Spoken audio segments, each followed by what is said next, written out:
Hello and welcome to the channel where we talk about all things card games and chill with friends. My name is Liam and today I want to cover what I think could be a brand new meta deck with set 3 Elite Spark for Hololive OCG, the Miko Polka fan deck.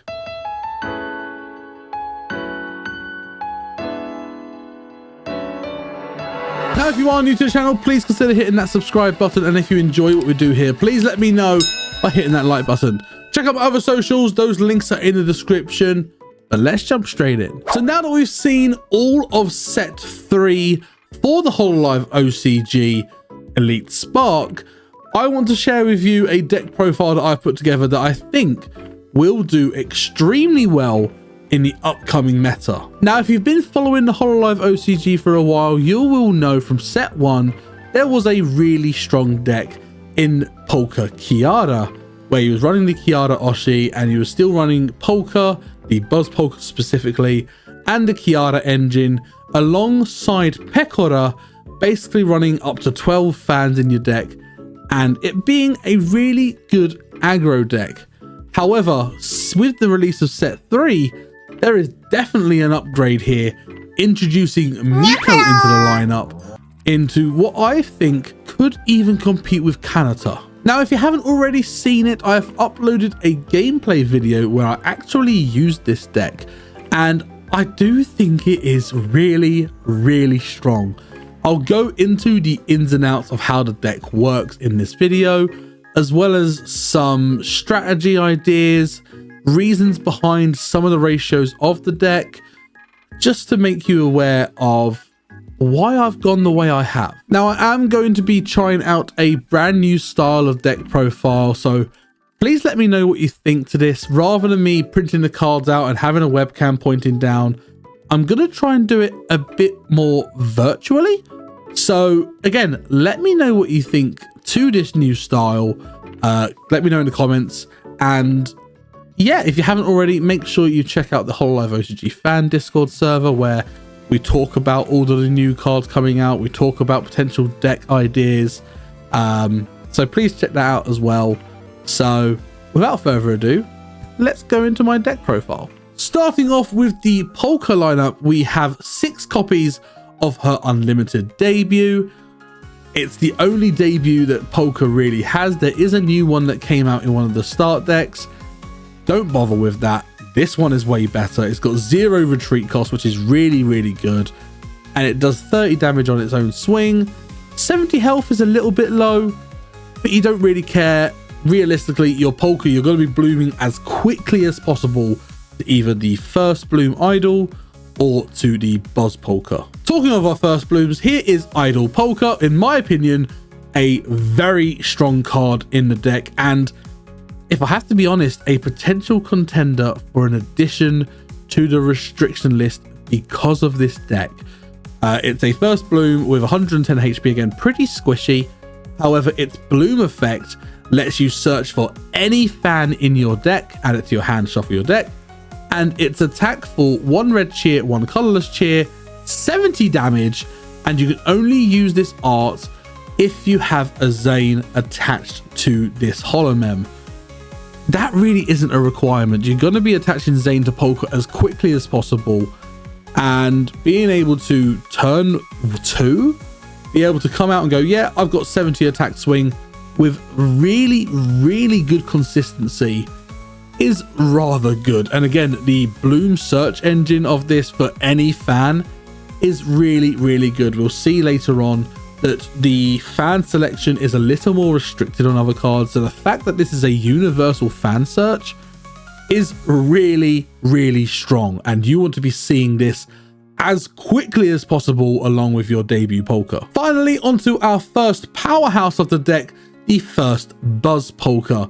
It has a bloom effect which allows you to get a Zane fan from your archive back to your hand, and also its Polka Circus attack for 50 plus, where it does 50 damage and an additional 20 damage for every fan you have on your stage. That means that if you manage to get 3 Zines, which is not difficult, you manage to get 3 Miko Ps, which isn't difficult, and you manage to get 1 or 2 KFPs out there, that's 5 to 7 fans. And trust me when I say this, and look at the gameplay videos, you can do that by turn 4, turn 5 relatively easily. So your Buzz Polka can easily output anywhere between 130 and realistically 190 damage by turn 4. It's also got 240 HP, and for a Buzz, it's only got a single retreat cost. Yeah, this card is really good in this deck, only because of the synergy you have with your fans.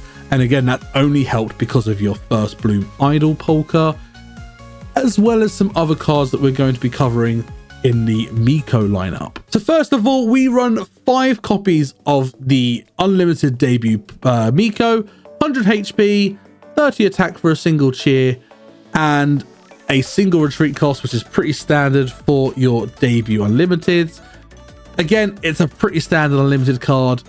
You could, if you really wanted to, run some of the other Miko debut cards. However, I don't see the need to. I think prioritizing health of your Mikos is really important, because if you have to start off with a Miko in your center stage or a Miko in your collab slot, because you want to be collabing basically every turn in order to get your holo power up as quickly as possible, I honestly think this is the best option, and I don't think you need to worry about the other debuts, but you definitely could. Next, we go on to our other fan searcher, the Miko First Bloom. On Bloom, you can search for one of your Miko P, or 35P if you don't know the Japanese, one of your Miko P fan cards and add it to your hand, and then it does 30 plus, where it does an additional 30 damage if there is a Miko P attached to this card, and it requires 1 red cheer and a colorless cheer. And another great thing about this First Bloom, it has a 0 retreat cost. So you can even, you know, go into your Miko First Bloom, by blooming it onto turn 2, turn 3, and if you have that Miko in your center stage and you want to swap it out to a Polka, you can do it for free. It's really good.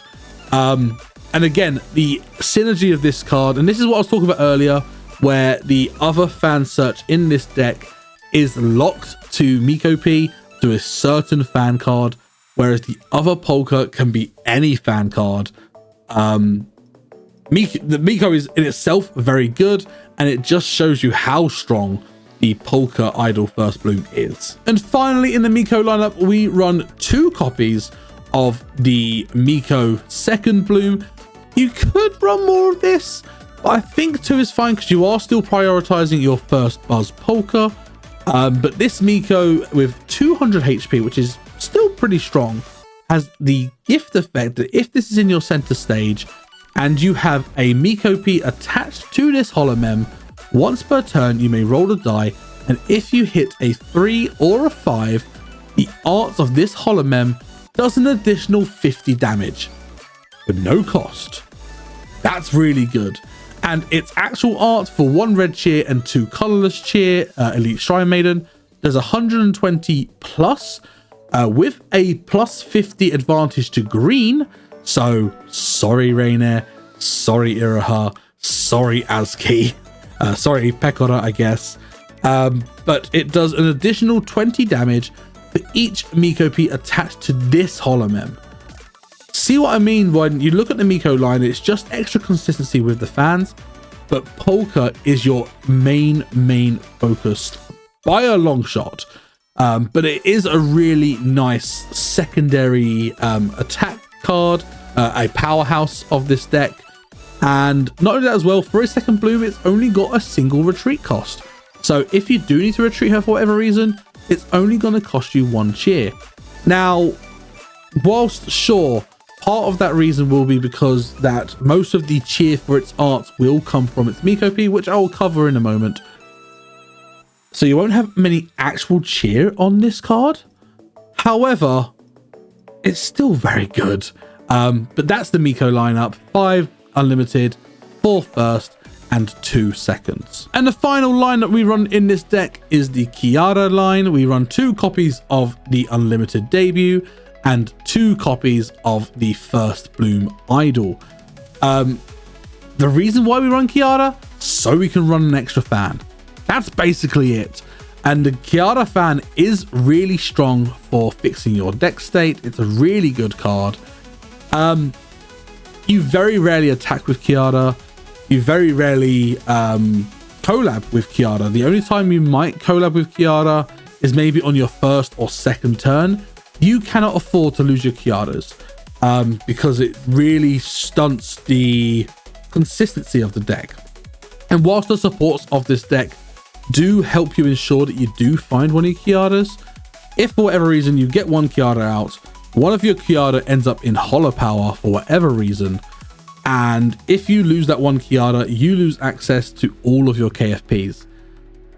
I was considering running a bit of archive management where I could get the Kiaras back, but the deck space in this deck is so tight, I couldn't afford to.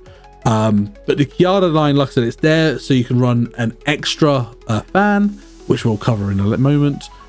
And that's kind of it. The extra bloom effect of the first bloom to look at top 3, add a holo mem and discard the rest is kind of nice, because it might mean that if you hit a Zane in that top 3, you get it into your archive, which you can get back straight away from your Polka. But your KFPs are 100% volatile to this, and even getting the Miko Ps into your archive is still not a bad thing, because the Oshi allows you to get that back, which I'll cover the Oshi at the end for a change. Moving on to our main supports. First of all, we run 3 copies of Ordinary PC. Good card is good, let's be honest. And not only that as well, especially in this deck where you're running 3 different debuts, it really gives you the selection opportunity to get the debuts that you need in that moment of time, especially if you are digging for your Kiara. This card is really fantastic for that. Moving on to our limited supports, we run 2 copies of Mane-chan, just so that if you go to 2-1 cards in hand, you can just draw back up to 5. You do get through your hand very quickly in this deck. And we also run 4 copies of Miko 24, which is a on play, draw 2 cards, and then roll a die. If you roll a 2 or a 4, you draw an additional card. If you roll a 3, a 5, or a 6, you get to search your deck for a debut. Again, another way of getting debuts that you need from your deck into your hand. Really, really strong. You could run Nodoka instead of this, but I think, again, that option, that potential option to select a debut from your deck is really vital for this. So I would personally run 4 copies of Mikorone in this build. Finally, we move into our fans. We run 12 fans, 4 copies of 3 different ones. First of all, Zine, you can attach it to any of your Polka, and as many as you want onto a Polka. And also it's classed as a red cheer whilst attached to a Polka for its arts and its arts only. The downside to it is that when the card, when the holo member with this fan attached takes damage, it takes an additional 10. It's a fair downside. You're basically cheer ramping through these fans, which are easily gettable. I'm not surprised to see a downside. Zine is a very, very strong card, and it makes this deck work really well. The next fan is Miko's fan, Miko P or 35P. Again, you can only attach it to Sakura Miko's. It is classed as a red cheer when using arts of the holo mem that has this card attached to it. And its downside, similar to Zine, is that when the holo mem this card is attached to is downed, your opponent may draw a card. Again, it's a suitable downside for the cheer ramp that this card offers, especially with the synergy of the holo mems in terms of being able to grab these from your deck really, really easily. Again, another cheer ramp fan, another very good card. And finally, we run 4 copies of KFP. It can only be attached to Kiaras. Again, as many as you want onto a Kiara. It's not limited to 1 per holo mem, the advantage of fans. And when you attach this card to a Kiara, you may discard a card from your hand, and if you do, draw a card. A fantastic way of hand manipulation, getting those cards that to go to archive, which you can get back. Look at the designs, look at the Miko Ps. Those cards that when they go to the grave, they're not dead. You can get them back through the effects of the first Buzz Polka, and also your Oshi. Again, it's a fantastic card to maintain your hand consistency. And of course, we can't finish a deck without the Oshi. We run the Sakura Miko. Its Oshi skill for 2 holo power basically allows you to roll a die, and if you roll a 3 or a 5, you may go into your archive and grab 2 copies or up to 2 copies of the Miko P fan. Otherwise, grab 1 copy. This is what I mean by the Miko Ps. If they end up going to the archive, they are not dead cards. You can get them back quite easily with your Oshi. Her SP Oshi skill is also really, really good, and I actually find myself using this effect quite early on in the game. So you may put as many cards as you want from your hand to the bottom of your deck, and then you draw up to 5. So you draw, so you've got 5 cards in your hand, basically. Because your early game is so hand intensive, having this option to go, okay, yeah, I'm down to 2, down to 1 card in hand, down to 0 cards in hand even, you can just pay 2 holo power and go, cool, I'll draw back up, I'm back in the game and doing things again. And this basically allows you to get to 4, 6, 7, sometimes even more fans on your stage very, very quickly. I think this Oshi is perfect for this deck because you're running the Miko Ps, and also the fact that you are using your hand so much and it regenerates your hand. It's got 5 life, that's pretty standard for an Oshi, but the Miko's Oshi is an extremely great choice for this deck. And finally, the cheers. Of course, we run 20 red cheers. You don't need any other color, you just don't. So it's quite simple, 20 red cheers. And that is my Miko Polka deck. What do you think? Now, I've got some gameplay videos playing this deck coming out soon. I've got one out already. If you haven't already, make sure you check that video out. And there will be more videos coming out very soon where Miko P plays against Mikomet and also plays against Watame Flare, where I'll trust me on this one. In that game, you see the speed of this deck. It is ridiculous. Now, I've had some comments in the past, like, of people asking, oh, what is your ideal starting hand for decks? And thank you for those comments. Here's my answer. Realistically, you want at least 1 to 2 debut Polka in your hand, 1 to 2 debut Miko in your hand, 1 Kiara if you haven't got one, or a standard PC, or your Mikorones ready. You also want to try and have at least 1, maybe 2 fans in your hand already. And you definitely want to see at least 1 to 2 of the Polka First Bloom Idol or the Sakura Miko First Bloom to get those fans out of your deck as quickly as possible and onto the stage. If you don't see your first Buzz Polka or your second Bloom Miko early on, it's not the end of the world. You've got enough ways of fixing your hand through KFP, through Mikorone, through Manachan, through your SP Oshi skill of Sakura Miko to get that Buzz Polka to your hand much quicker than you'd realize, actually. So that's what I would say my ideal sort of starting hand would be. Like say 3 to 4 debuts, 2 to 3 first blooms, maybe a Buzz, maybe a second, and I'd say 2 supports. Some form of hand plussing support would be great, and at least a fan just to get that engine rolling as soon as possible. So I hope that helps. But that is it for this deck profile. I hope you enjoyed it. I hope you learned something about the deck, and I hope you're excited to try this deck out. If you want to see how the deck is actually played again, check out my gameplay videos. There is a list of them in my channel. Make sure you check those out. But thank you so much for watching. Again, if you are new to the channel, please consider hitting that subscribe button. And if you enjoyed this video, please let me know by hitting that like button. And let me know in the comments below, do you like this deck profile? Do you like the new style, doing it more virtually rather than doing it with a webcam? And also, would you make any changes to this deck? Let me know in the comments below. And as always, please make sure you check out my other socials. Those links are in the description. But apart from that, thank you so much for watching, and I look forward to seeing you in the next one.